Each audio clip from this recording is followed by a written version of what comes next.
We're in the center of Africa in what is today the Sudan, in a village called Olgossa, near Mount Aguilera. The year is 1870. In a neat and tidy circular hut with an almost umbrella-like roof lives the assistant chief of the village. He's proud of his family, his 3 strong boys and 3 beautiful girls, all united in love and solidarity.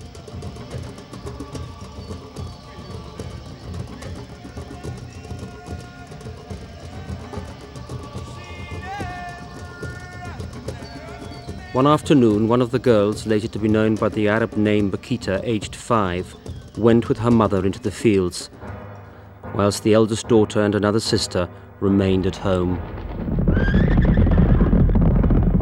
While we were in the fields, we heard a great uproar, shouting and footsteps, as if someone was running. We guessed at once what must have happened. Slave merchants had entered the village and were kidnapping people. The marauders attacked Bakhita's family hut, where 2 of her sisters were at home. They bound the eldest girl's wrists behind her back and led her away.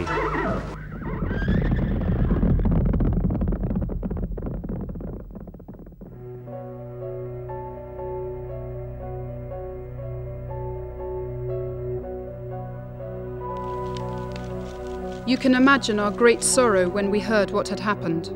I still remember how my mother cried and how many tears all of us shed on that terrible day. A pursuit of the kidnappers was in vain, as was a subsequent search for the victims. The beloved firstborn daughter of this respected family was lost, never to be seen again.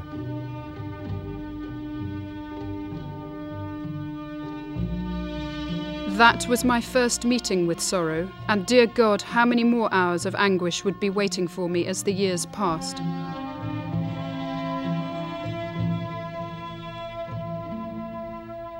Two years passed, and though the memories, burdens and sorrows of that unforgettable afternoon were still fresh, the village had resumed its normal rhythm.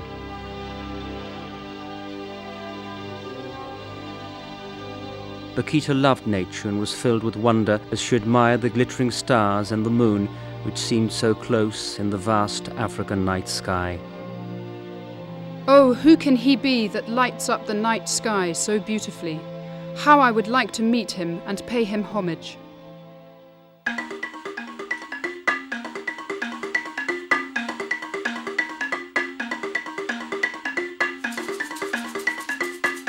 One morning, Bakhita wandered to the woods with a friend, away from the village, to pick edible leaves.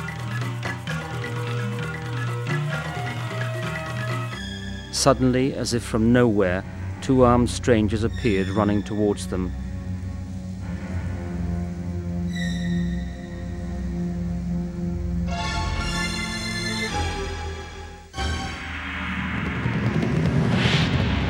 The terrified girls began to flee.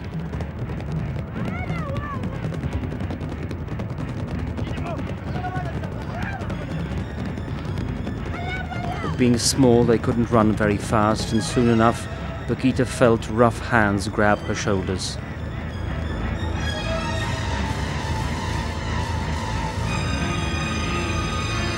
I was petrified and frozen with fear. I trembled from head to toe and tried to shout out, but a lump in my throat prevented me. The men told me to walk quickly, urging me on with the barrel of a gun in my back. My feet and legs were bleeding because of all the sharp pebbles and thorny bushes which had cruelly pricked me all over. I kept calling Mother, Father, with an anguish in my heart that is hard to describe, but none of my nearest and dearest could hear me. Bakhita was forced to march through the night without any rest. Finally they reached a village. One of the men caught her by the hand and dragged her into a hut full of tools and scrap iron. Fearing the worst, the little girl turned from one to the other, begging for mercy. I remember their severe looks. Then one of them asked, "What shall we call this child?" "Let's call her Bakhita," suggested the other, adding, "It's a beautiful name, it will bring you luck." His was a prophecy, though he did not know it, as the word Bakhita in Arabic means the lucky one. But before luck came, the girl was to suffer greatly. She remained in that hut in total darkness for a whole month. Only once a day the door would open briefly when a meagre portion of food was placed before her. It is hard to describe how I suffered in that place.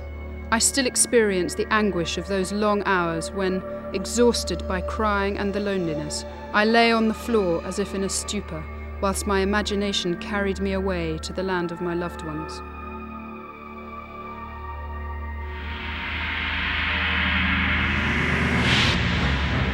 Early one morning, her master finally released Bakhita from her makeshift prison and presented her to a slave trader.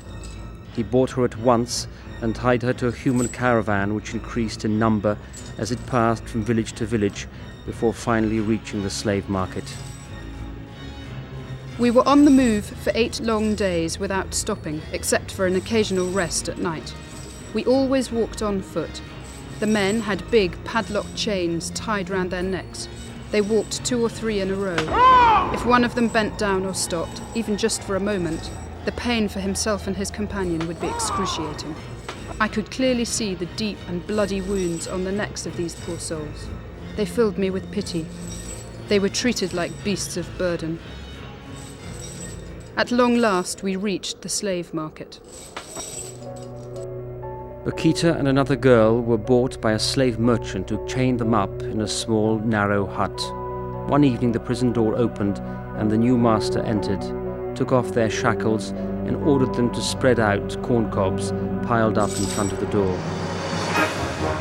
We realised that we were alone, with no chains on our legs. It was now or never. Hand in hand, we jumped to our feet like springs and raced towards the open country. We ran and ran until we reached the forest. We didn't know where we were going, except that we could only rely on the swiftness of our young legs. For the whole night, we ran through woods and scrubland. We were panting and exhausted. Imagine our fright when in the darkness we heard the roar of a wild beast.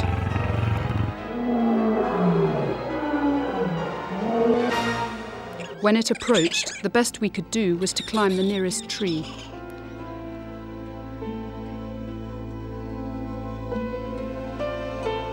The following day, we came upon a village that we entered full of joy and trust.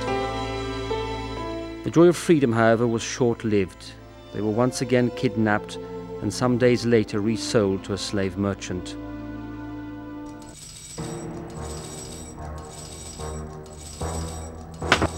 And so we were slaves once more.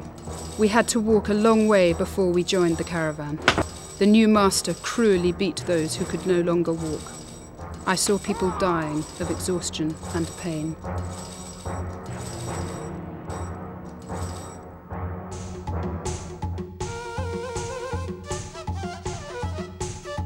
Finally, the caravan reached the slave market at El Obeid.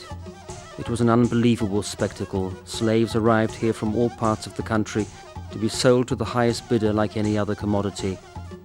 When the turn of the 2 little slaves came, they were bought by a distinguished-looking gentleman. He was a very rich man who already owned a large number of slaves. My friend and I were destined to become maids to his 2 daughters. We were treated well and lacked for nothing. I spent a good part of the day crouched near the sofa, fanning the sleepy faces of my mistresses in the summer heat. But it